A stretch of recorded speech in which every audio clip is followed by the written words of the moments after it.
To be truly open to learning is to be vulnerable. It's to be open to feedback. It's to be reflective. It's to inquire at the better ways I can improve my own practice.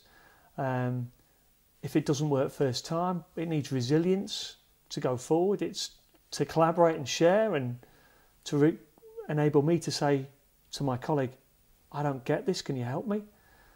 So what we've learned time and time again, where there isn't strong relational trust in a team, people draw back.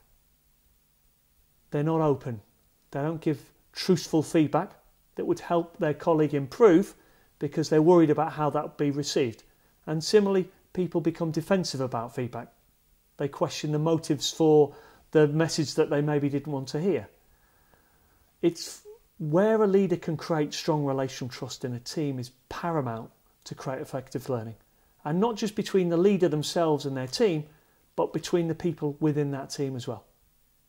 Based on our learning from the last 12 years and our intensive research and observation within teams, there seems to be 3 key ingredients we need in place for strong relational trust.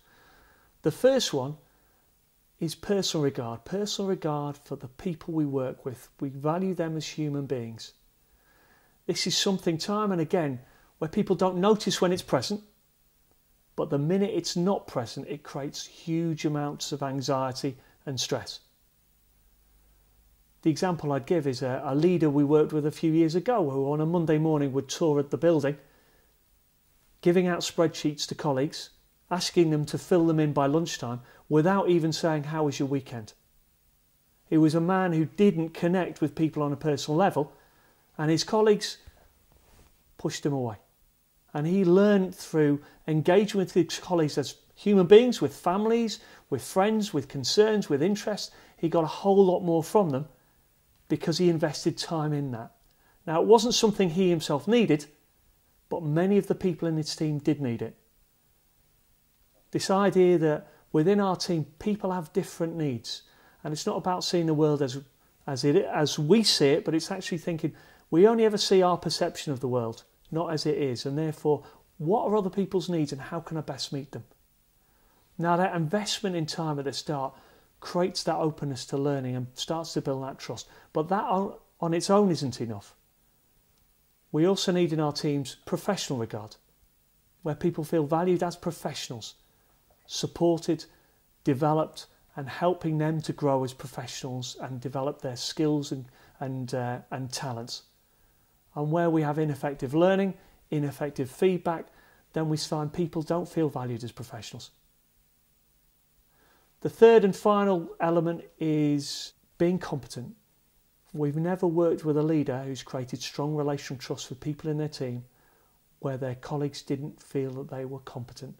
So we're asking leaders throughout the programme to ask themselves, am I competent enough to be trusted? Am I competent enough to be trusted? And how can I model that competence to the people within my team? But it extends beyond that. How can people within the team model competence to each other? I think people's careers depend on them surrounding themselves with people who are competent. You'll live longer, you'll be less stressed, and you'll grow and develop. We've not seen an organisation which has effective learning without that strong relational trust. In fact, the higher the level of trust, the more open and the deeper dialogue that people engage in.